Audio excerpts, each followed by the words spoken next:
Action! Hai, I'm Wisnu Kumoro and welcome back to my channel. Dan ini adalah smartphone terbaru dari Oppo Indonesia, yaitu adalah Oppo A9 II. Dan di video kali ini, gue akan sampaikan bagaimana kesan gue terhadap smartphone ini.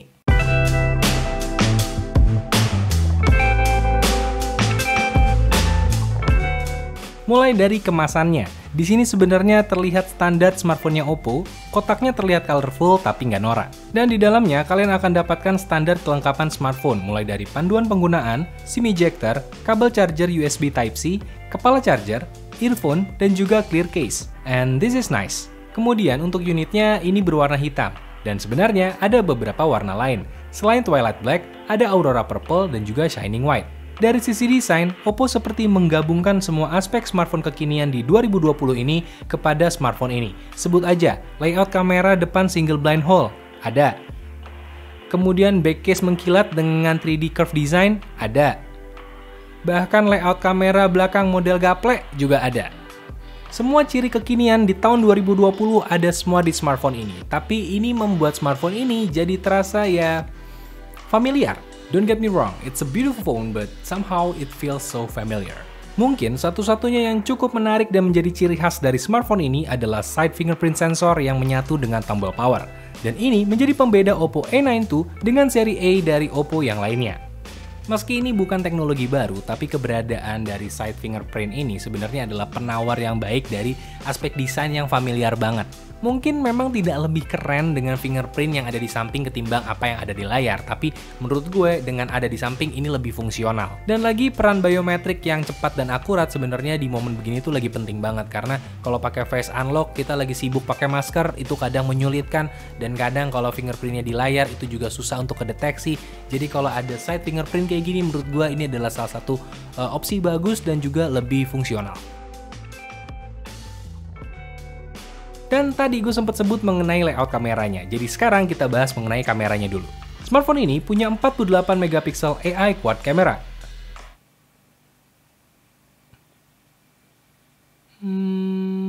Agak familiar ya?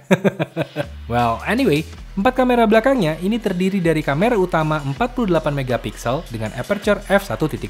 Kemudian ada kamera 119 derajat ultra wide lens 8 megapiksel dengan kamera 2 megapiksel mono lens dan kamera 2 megapiksel portrait lens. Di kondisi minim cahaya, Oppo A9 II menggunakan 4-in-1 aggregation technology di mana menggabungkan 4 piksel menjadi satu. Dan ini memberikan hasil foto dengan tekstur dan detail yang lebih baik. Untuk AI-nya juga mampu memberikan efek beauty yang manusiawi dan bokeh effect yang cukup natural. AI skin retouching-nya juga bekerja dengan cukup fair. Namun jika kita mau, kita bisa mengatur sendiri seperti apa kadar beauty filter yang diterapkan. Bahkan sampai merubah ukuran bentuk dari bagian wajah, hidung dikecilin, rahang dihilangin, rambut dibotakin. Terserah ya, tapi maaf bercanda, itu nggak bisa. Cuma bisa merubah beberapa ukuran dari bentuk wajah aja. Hasilnya ya kayak gini. Dan untuk efek bokeh, kadang ini agak mengejutkan. Gue sempat ambil beberapa snapshot pas lagi belanja di supermarket dan hasilnya lebih dari ekspektasi gue. Bokeh yang dihasilkan cukup rapih dan bagus tanpa terlihat maksa. Padahal ini cuma snapshot. Dan untuk perekaman videonya menurut gue hasilnya cukup oke, dan yang spesial adalah ada 4K di 30 fps, kemudian juga videonya udah bisa ultra wide dan juga ada ACE-nya, meskipun di setting itu tidak ada. Dan ini adalah perekaman untuk kamera depannya, dan menurut gua kalau hasilnya seperti ini untuk menangkap momen aktivitas sehari-hari di rumah aja dan diupload ke sosial media, hasilnya lebih dari cukup. Jadi ini aman banget. Untuk aspek lain dari smartphone ini sebenarnya cukup menarik, misalkan dual stereo speaker di atas dan di bawah sehingga bisa memberikan efek audio surround ketika menonton tayangan secara landscape. Kemudian juga ngebahas layarnya yang kini disebut 1080 Neo Display. Layar bertipe LTPS LCD 6,5 inci ini memiliki resolusi Full HD Plus dengan screen to body ratio hingga 90% lebih, sehingga saat menonton tayangan jelas lebih nyaman.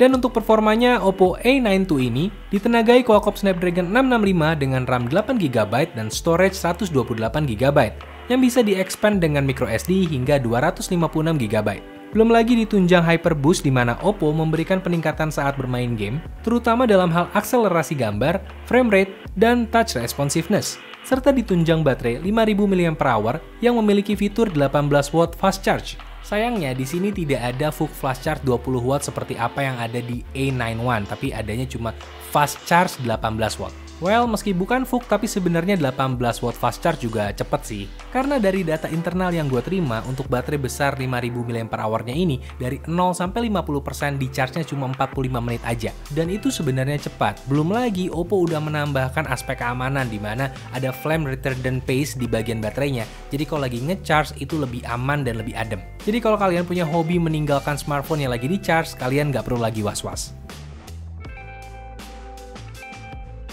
And how I feel about this phone? Well, menurut gue ini adalah bentuk komprominya Oppo Indonesia terhadap market yang ada di sini.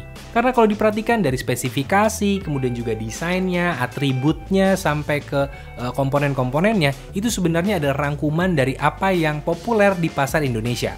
Apalagi smartphone ini juga dijual di rentang harga yang menurut gue cukup rame di pasaran, yaitu adalah 4 jutaan. Ini benar-benar membuat Oppo A92 ini sebagai salah satu alternatif yang layak untuk dibeli. Secara umum, Oppo A92 ini bisa memberikan pengalaman bersmartphone yang baik. Multimedia yang juga aman, untuk foto-foto, kebutuhan sosial media juga bisa banget.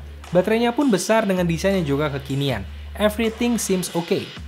Namun, ya, nih bagian yang mungkin ditunggu oleh banyak orang ya. Namun, Oppo A92 ini tampaknya tidak bisa memuaskan seluruh segmen pasar di Indonesia. Menurut gua, ada segmen pasar tertentu yang kalau ngeliat handphone ini tidak merasa puas sama sekali. Misalkan, mereka yang ada di rentang daya beli yang sama, tapi berharap sebuah gaming phone yang mungkin desainnya biasa aja, tapi memang kuat untuk ngegame, kemudian nggak penting-penting banget kameranya. Menurut gua, segmen pasar seperti ini akan kecewa melihat smartphone ini.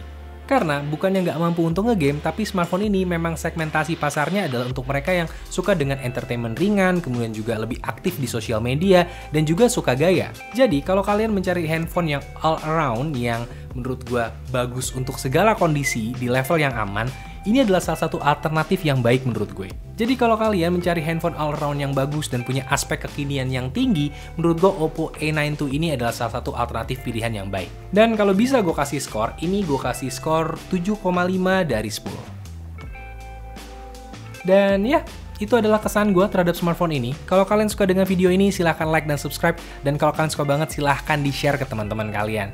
Dan question of the day untuk video kali ini adalah apa pendapat kalian tentang smartphone ini? Silahkan tulis di bagian komen. Dan Wisnu Kumoro pamit. Dadah!